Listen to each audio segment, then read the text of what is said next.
Buenas noches. Nosotros le vamos a presentar la eficacia de los fármacos. Mi grupo está conformado por Angélica Bertel, María del Pilar Melú, Melanie Ferrer y mi persona Ángela Almarales. La eficacia de los fármacos. Si bien la eficacia de los fármacos, como está ahí en el enunciado, se puede definir como esa capacidad que tiene un fármaco para producir el efecto terapéutico deseado, ya sea cualquier objetivo que tenga el medicamento, ya sea un analgésico, antipirético. Los medicamentos, los antipiréticos son los que sirven para la fiebre, los antiinflamatorios o ya sean antibióticos. Entonces, básicamente esa es la eficacia de los fármacos. Variación y eficacia. En ese orden de ideas, aquí nos indica la necesidad de generar el efecto a una menor dosis. A eso se le llama eficacia. En ese orden tenemos dosis, tenemos los medicamentos eficaces, que son los que requieren muchísimo menos dosis. Por eso tenemos el signo menos acá.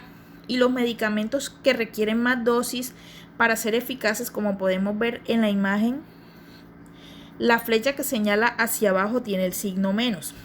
Eso significa que requiere menos dosis para actuar sobre el dolor y producir la analgesia.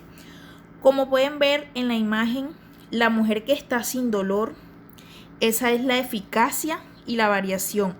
A diferencia de un fármaco que va a necesitar una dosis mayor para poder producir alivio, un ejemplo de eso sería el acetaminofén con el tramadol. Muchos de nosotros hemos tomado acetaminofén cuando tenemos un dolor de cabeza. Los médicos recomiendan tomarse 1 gramo cada 8 horas, o sea, 2 pastillitas de 500 miligramos. A diferencia del tramadol, que es un fármaco más eficaz, donde solamente se necesita una dosis de 50 miligramos para poder aliviar el dolor. Esa dosis puede tomarse una vez al día o dos veces al día. Es una eficacia a mayor dosis, menos eficacia. Menor dosis, mayor eficacia.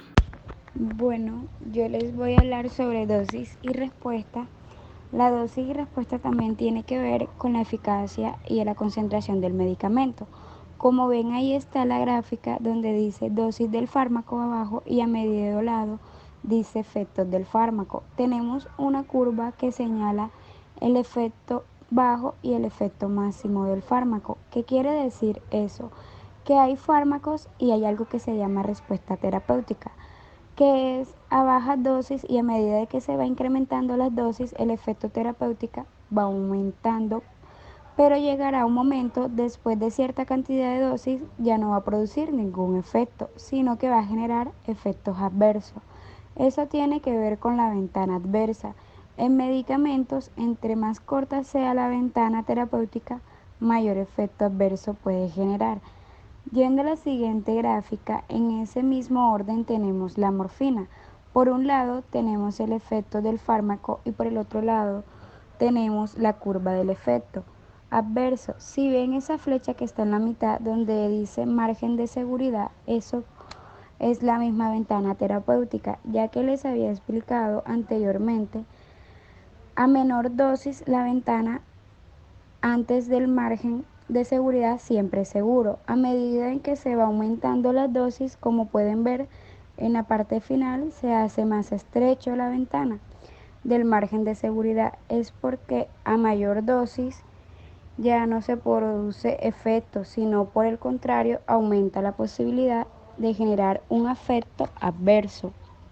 En el caso de la morfina, se produce la ascensión y ya deja de aliviar el dolor y conlleva así, si sigue aumentando la dosis, conlleva a la muerte del paciente. Muchas gracias. Ventana terapéutica y efectos adversos. Esta monografía es muy parecida a lo que mi compañera les acaba de explicar anteriormente, solo que aquí hay una comparativa de varios medicamentos. En la curva verde tenemos el acetaminofén, en la azul tramadol, en la amarilla morfina, en la morada fentanil y en la anaranjada el efecto adverso.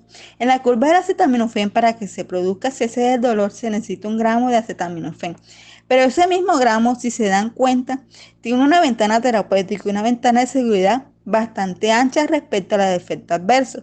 Es decir, que para que se produzca un efecto adverso con acetaminofén se debe indicar más de 3 gramos al día para que se produzca toxicidad. Si se dan cuenta que al final de la curva el margen de seguridad sigue siendo ancho respecto al efecto adverso. En la curva del tramadol, para que se produzca cese del dolor se necesitan 50 miligramos de tramadol. Si se sigue aumentando la dosis, se puede producir efectos adversos, pero aún así el margen de seguridad sigue siendo bastante seguro respecto al efecto adverso. Esto quiere decir que para que se produzca un efecto adverso se tiene que tomar una dosis bastante alta.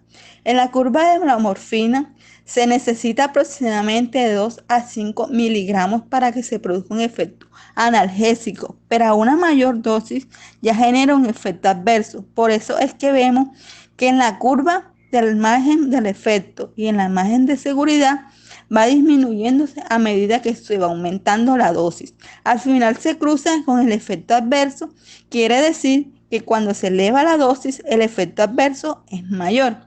Y por último, en la curva de fentanil vemos que el margen de seguridad es muchísimo más estrecho con el medicamento.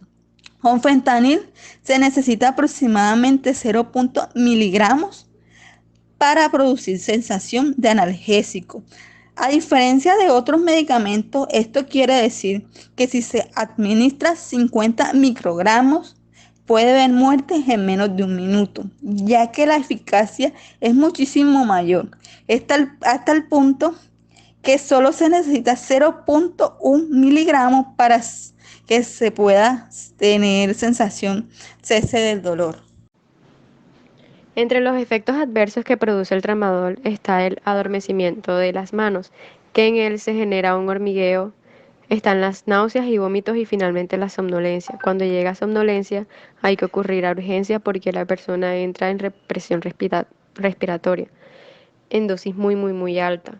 Y el otro efecto adverso, que es la morfina, es una inyección que se usa para aliviar el dolor de moderado a fuerte. La morfina pertenece a una clase de medicamentos llamados analgésicos, opiáceos, narcóticos. Funciona al cambiar la manera en que el cerebro y el sistema nervioso responden al dolor.